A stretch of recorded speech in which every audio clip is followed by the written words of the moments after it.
Welcome back, everybody. I am so happy to be back with you all tonight. We had an amazing part one last night with Dr. Derek Mitchell.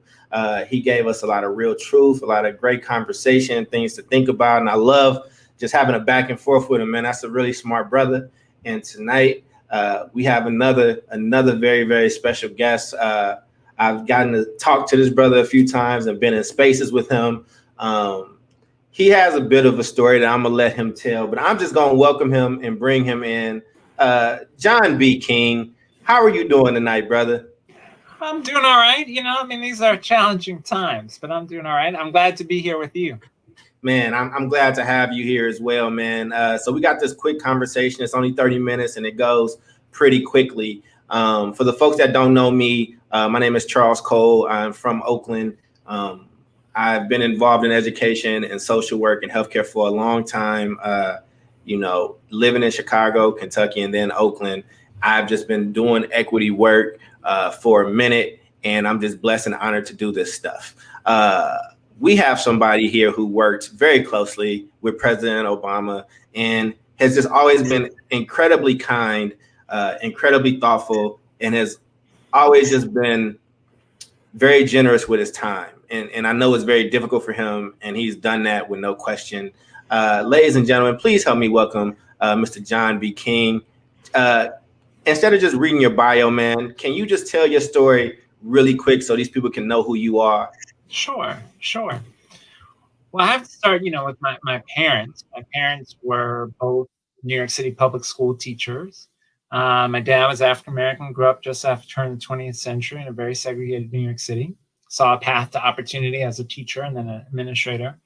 My mom came to New York City as a kid from Puerto Rico. She was born in Ponce and learned English in the New York City public schools. Saw a path to opportunity through education, became a teacher and a school counselor. And so school is very much what we talked about at home when I was a kid at dinner. But my parents couldn't have known the role that schools would play in my life. They both passed away when I was a kid. My mom when I was 8, my dad when I was 12. And in the period in between, when it was just my dad and me, my dad was struggling with undiagnosed Alzheimer's. So home was this place that was scary and inconsistent. I know what my father would be like from one night to the next. But the thing that saved me, the reason I'm alive today, is school. Phenomenal New York City public school teachers who made school a place that was safe, compelling, engaging, interesting, nurturing. And that saved me. It gave me a reason to be hopeful when there was not a lot of reason to have hope. But, then later, I don't want to make it sound like a straight line, because later, like many young people who have experienced trauma, I was a really angry teenager. And I was angry at my parents, although that may be irrational. I was angry at adults. I was angry at the world. I got in a lot of trouble. I actually got kicked out of high school. I always tell folks I'm the first U.S. Secretary of Education. I've been kicked out of high school. But again, it was teachers and a school counselor and family members and mentors who were willing to give me a second chance, who were willing to believe in me more than I believed in myself, were willing to see me as more than the sum of my mistakes. And that second chance led me on a path to college and to volunteering with young people. And that led me to fall in love with education and with trying to do for other kids what those phenomenal New York City public school teachers did for me. So I became a teacher and then a principal, actually started a school in Boston, and then was running a network of schools. Got the chance to work at the state level, was state commissioner of education in New York, the first African-American, first Puerto Rican to serve as state commissioner in New York. And through that, got to know folks in the Obama administration. And Arnie Duncan was the secretary. He asked me to come be his deputy. And so I was deputy secretary. And then when Arnie went back to Chicago, the President Obama, asked me to serve as secretary. It was the privilege of a lifetime. And at the end of the administration, I knew I wanted to continue the work on educational equity and to focus on the needs of low-income students and students of color. And so I came to the Education Trust, which is an education civil rights organization. And we work every day to try to close the opportunity gaps that we have in early childhood, K-12, and higher ed. Man, that's beautiful, man. And, very similarly, education saved my life as well. I told my story a little bit last night with, Dr. Mitchell. But, both my parents were incarcerated and out of jail, were addicts, well into junior high school for me. And, I call it my happy lie, right? I was like, well, the only way to be successful is to do the opposite of what they did. And going to college was like, it ended up working out for me, but it changed my full trajectory. And the reason why we're having this conversation about, do we have the courage to actually do educational equity is because there's a lot of negotiation amongst adults that's leaving a lot of kids hanging out to dry. And so both of our stories, both of our lives have been deeply impacted and touched by being able to have that opportunity, man. So I want to really jump into this conversation. And in this piece, man, I want to ask you, what does political courage look like in today's educational landscape? And I want to make sure I'm getting these questions and things captured. I might have to just do a quick reset, but you keep going and you keep talking so we can get to that piece. It's really important. Yeah. Well, look, your point about centering kids is the essence of the kind of courage that's required of educational leaders at every level, federal, state, local, in the school building, right? How do we center the needs of kids, and how do we have an honest conversation about equity gaps? What we know is, as a country, too often we give the least to the kids who need the most. Low-income students and students of color are less likely to get quality early childhood education. When they get to K-12, they are in schools that are under-resourced. We've shown at EdTrust that we spend about $1,800 less per student in schools that serve large numbers of low-income students and students of color compared to districts that serve large numbers of white students. We know that we, in our schools, too often give students of color and low-income students less access to the strongest teachers, less access to a well-rounded education that includes science and social studies and the arts, less access to advanced coursework, less access to school counselors, less access to post-secondary planning support. So we have all these opportunity gaps in K-12, and that produces real achievement gaps in English and math and science and social studies, in college matriculation. And then in higher ed, unfortunately, we see those same inequities continue. And so political courage requires calling out those inequities and then actually doing something about them. And at this moment where we're grappling with these two pandemics, COVID-19 and then the pandemic of systemic racism that has been with us since the beginning of the country, it requires particular courage to confront issues of systemic racism. I think about all these statements of solidarity that people have put out over the last few months. Every foundation, higher ed institution, school district, corporation has said, has put out some version of a statement of solidarity with Black Lives Matter and with the protesters. But my question is, are they following that with action? And so if you are saying Black Lives Matter, but students of color can't see themselves in the curriculum, they can't see themselves in the authors they read, the characters in the texts that they're studying, they can't see themselves in the version of history that is being taught, then the statement of solidarity isn't worth very much. If there are no teachers of color and no leaders of color, then what does the statement of solidarity really mean? As you know, the nation has a majority of students who are students of color, but only 18% of our teachers are teachers of color. That gap, that disconnect, is something we could solve if we took seriously the need to recruit and retain teachers of color. And if you have exclusionary discipline policies that have a disparate impact on students of color, again, it makes you question, do you really believe that Black Lives Matter? I think about, we have more than 15 states where corporal punishment is allowed in schools, where kids are beaten with a wooden object in an act of state-sanctioned violence. And yet some of those same school districts say they believe Black Lives Matter. So to me, it's about, making sure the reality matches the rhetoric. Right. And I appreciate that statement that you just made. I mean, because when we talk about political courage in today's landscape, and then I think about a place like Oakland where it's highly contentious. They fight political wars here every day. And, sometimes people get afraid, and they get afraid to actually, do the right thing, or they compromise off the right thing. When we know, John, less than 30% of Black kids in my city are reading on grade level. So in that context, right, when we know, and you had the highest educational position in our nation, like, what does that conversation look like for you? You know what I mean? How would you motivate and push our local officials and local folks that's running for school board to have the courage? What does that look like here? Yeah.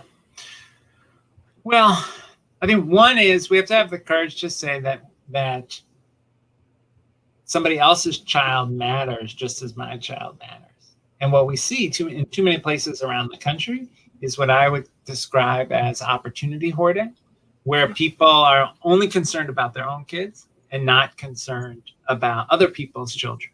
And the reality is all of our kids are part of the same community.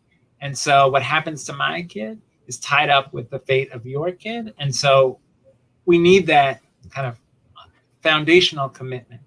Then the second piece is we have to be honest and hold up a mirror about the things we're doing well and the things we're doing wrong. And sometimes I think, we aren't willing to have that conversation. We know how to teach kids to read. There's actually a whole science of how kids learn to read. There's decades of research, and yet many schools don't have a curriculum that matches the science of reading. Many schools do not have teachers who've been trained in the science of reading. And so we end up with a situation where when you look at fourth grade reading performance nationally, you have these huge gaps for Black and Latino students. It doesn't have to be that way. That's a choice we've made about how we organize ourselves. I mean, yeah, man, I've been in this for a while, not as long as you, not in those same positions. I actually don't know if I could even do those positions, man. You are a blessed man with that type of patience, right? But I have seen, I think the stakes need to be reestablished for people. And when I was doing my research, man, people that I knew that I was in school with, like a lot of those people are dead. Like they're not here anymore. Like the alternative to a good education is death in some cases.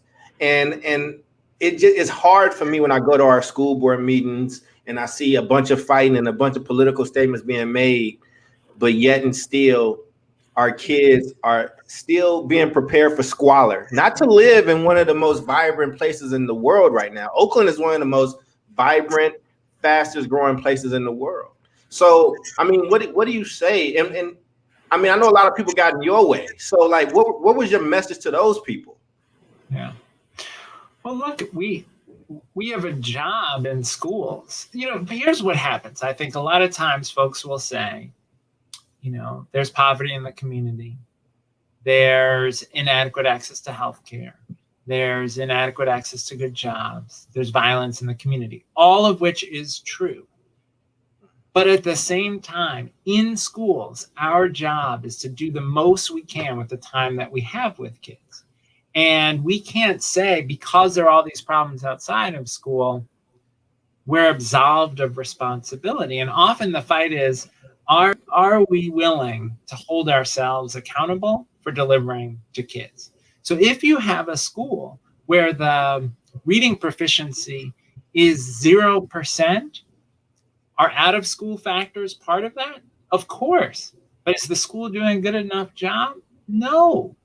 In every community where there are large numbers of low-income students and students of color, there are individual schools and classrooms that are amazing. You walk into the most struggling school, people will say to you, this school is really struggling, but you've got to go to Miss Brown's class. And when you walk in Miss Brown's class, you see kids are on fire about learning. There is joyful learning. There is engagement on the part of students. Students are making academic progress. That's often the teacher who other teachers send their most struggling kids to. But if Miss Brown can do it, then we need to scale that. We need to make sure that everybody learns the strategies that Ms. Brown is using, that the principals learn from other principals who are getting better outcomes. We have to orient ourselves toward the notion that schools can deliver for kids. Otherwise, what are we doing? If our starting place is, well, there are all these challenges that kids face outside of school, there's nothing we can do. If teachers had had that mindset towards me, if they had said, here's a Black Latino male student, family in crisis, what chance does he have? I'd be dead or in prison. I was lucky that teachers saw more than that. They believed that they could make a positive difference in my life, and they did. Man, I get to spend some time with you every now and then. I get to be blessed to do that. We share a few affinity groups, and again, there's just a calm about you. There's just, but it's also like very resolute. It's very like direct. And you and President Obama did some really tough lifting, had some tough conversations. And I want to kind of revisit that a little bit, right? I want to kind of go and what were just some of the obstacles that you and President Obama, which I think a lot of people watching this stream right now are missing right now. They're missing that man. Mm-hmm. And also, not to go off real quick, John, I'd be remiss not to pray and say something nice about what's happening in Beirut and those. I don't know what's going on there. I saw.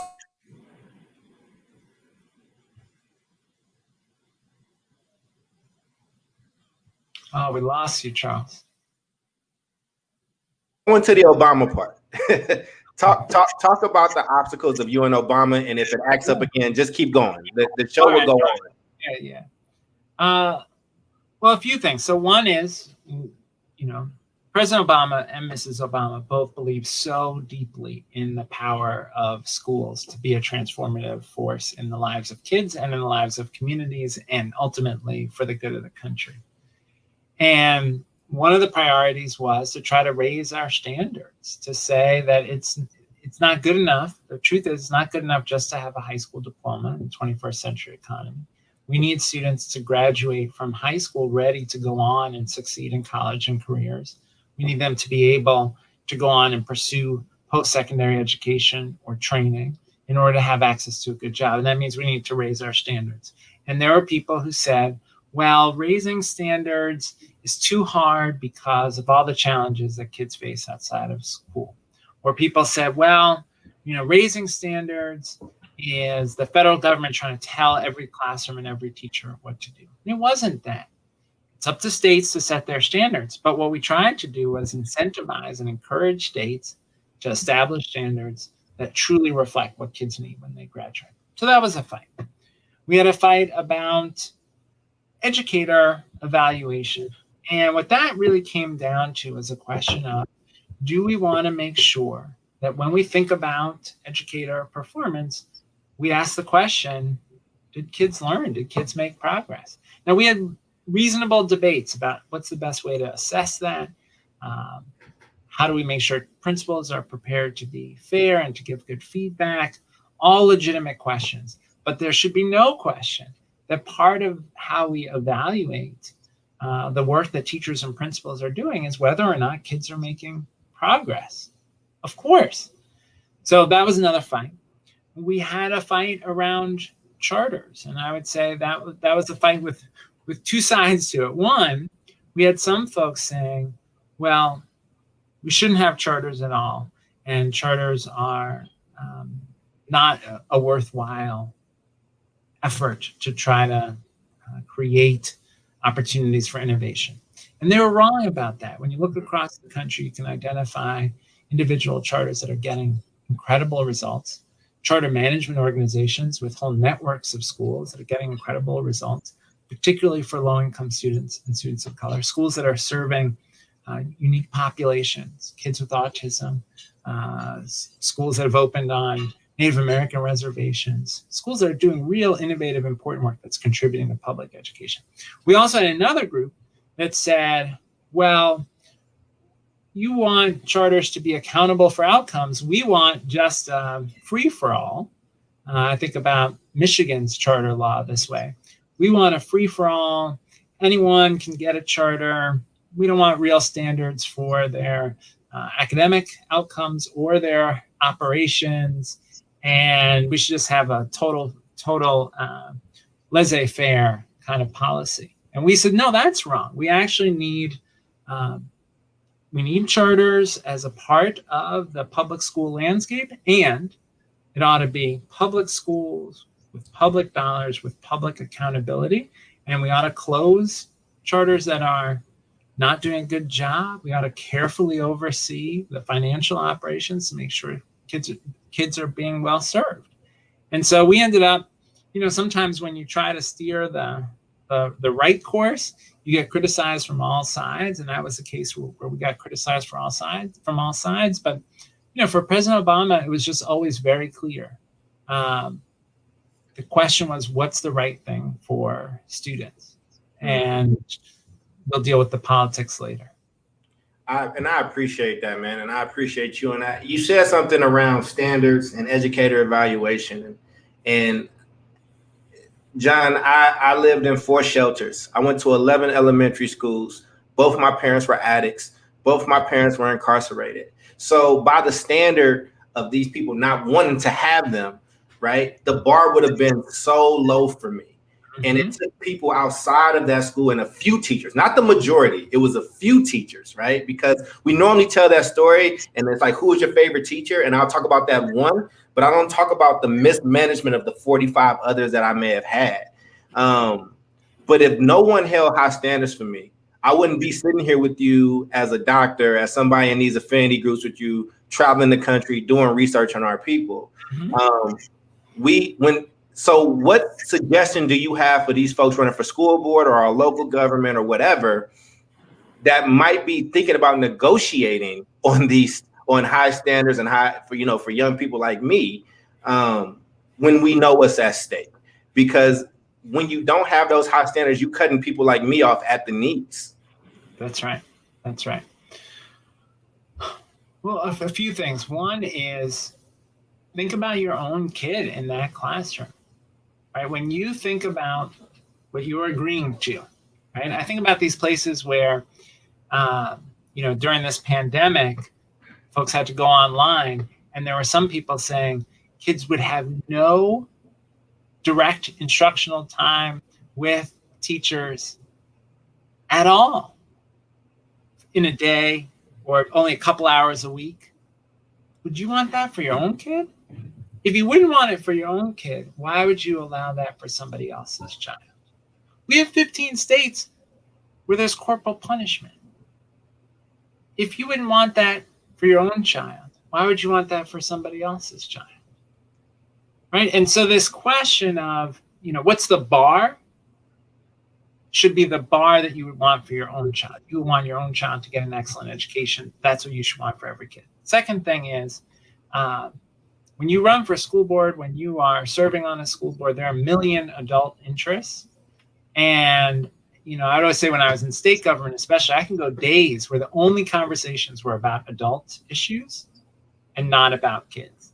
And so you just have to be vigilant that in every conversation, you are bringing it back to students. What will this policy mean for students? How will this change impact students? Now, that we got to support our educators, but we support them in service of the goal of serving students well. And so we have to be clear about students at the center. And the third thing is you got to be clear about why you are in the job. And, my view about it is you have to have a guiding set of principles that you're clear on. And it may be that you may lose the election because you stuck to your principles. I have a friend whose father was in Congress when the Voting Rights Act passed. And he was in Congress from a conservative state. And he voted for the Voting Rights Act, and he lost his seat. And she asked him, did you ever have any regrets about that? And he said, absolutely not. I can't even imagine considering that. I did the right thing. That's why I was there, was to do the right thing. And so that's how I would think about it. Be clear about your principles.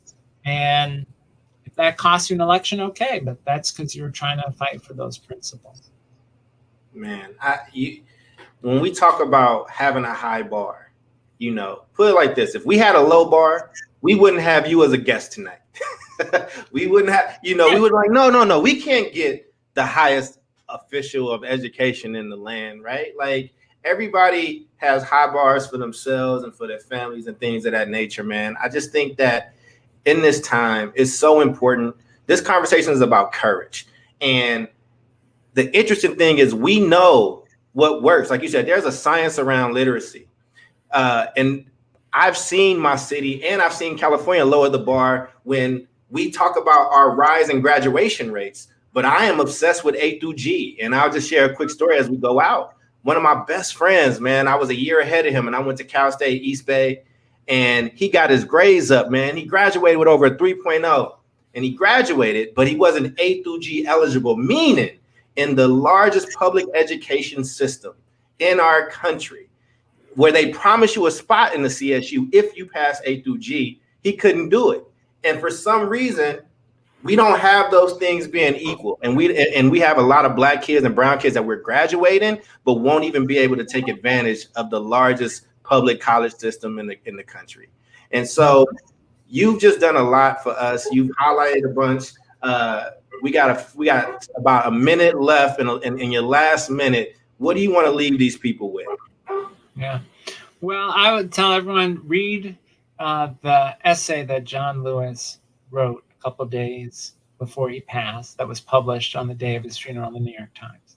Because what you see in that essay is the conviction to fight for a set of principles that was with him every day through his life. He was willing to sacrifice. He was willing to be beaten for that. He was willing to risk his life for that. But you also see this tremendous hope that he drew hope and inspiration on his last days, drew hope and inspiration from the young people who are protesting against police violence. And he saw in them the hope to build a beloved community.